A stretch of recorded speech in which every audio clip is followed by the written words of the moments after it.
BBC News, I'm Martin Croxall. The headlines now at almost 8:30. Stormy weather is again returning to the UK, bringing with it the risk of even more flooding in areas which have been fighting the rising water for weeks. David Cameron promises to help those affected.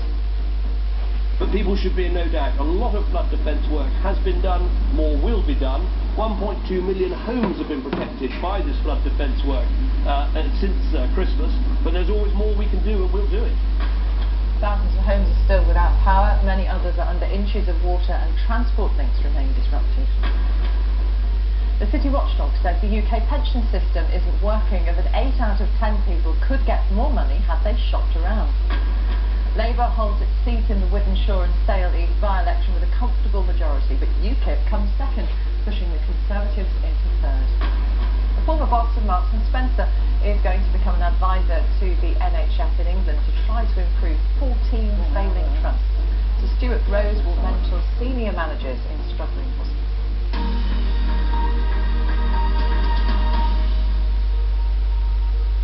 Well, another storm is hitting large parts of the UK this morning, 2 days after hurricane force wind battered England and Wales. There's no let-up in the floods either, with new figures showing the amount of water flowing through the Thames at one point is the highest it's been since 1883. The Met Office is warning that wind, rain and snow are expected to strike in a multi-pronged attack. Amber rain and wind warnings are in place for the southwest of England. 17 severe flood warnings are in place, which is one more than yesterday.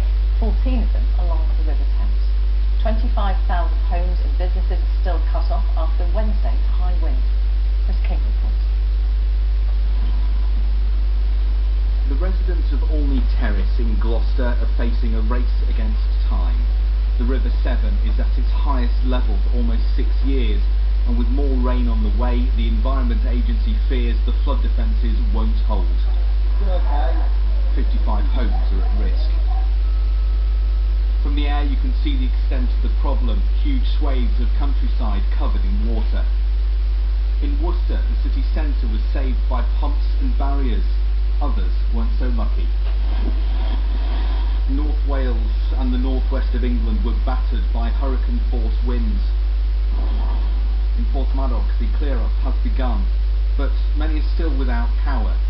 We can't legislate for 100-mile-an-hour winds and 1 in 20-year events, but we have mitigated significantly the effects of that wind. The clean-up can't begin in the Thames Valley because the water hasn't receded. In Raysbury, the shopping and the post are being delivered by a man in an amphibious car. In the Somerset levels, pumps have been brought in from the Netherlands.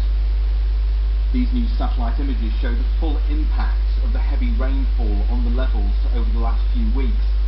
They clearly show where the River Paris has burst its banks, leaving large parts of the surrounding area underwater. More heavy rain and high winds are on the way this weekend, with forecasters saying it's the last of the storms for now. But the victims will be dealing with the aftermath for months, if not years, to come. Chris King, BBC News. Well, speaking this morning, the Prime Minister David Cameron insisted a lot of flood defence work and more was being